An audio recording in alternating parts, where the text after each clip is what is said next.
Kulla veneciane dhe amfiteatri antik vazhdojnë të jenë dy nga monumentet e trashëgimisë kulturore më të vizituara në qytetin e Durrësit. Nga fillimi i vitit deri në mesin e muajit qershor janë regjistruar 20.000 vizitor vendas dhe të huaj, ndërkohë që për të njëjtën periudhë të vitit të kaluar janë shënuar 15.000 vizitor.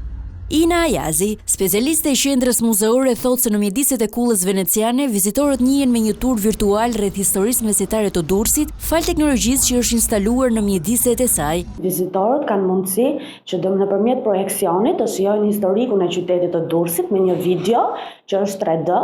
Më pas ato mund të skanojnë audioguidën që është në 5 gjuhë të huaja, kanë akses që të shikojnë VR-ën, nëpërmjet VR-ve ato shikojnë amfiteatrin, forumin e qytetit dhe një pikturë mesjetare dhe kanë më pas mundësi që të shkojnë lart dhe të shijojnë pamjen e qytetit të Durrësit. Edhe amfiteatri antik është pjesë e turit që vizitorët, kryesisht të huaj, kryejnë në Durrës.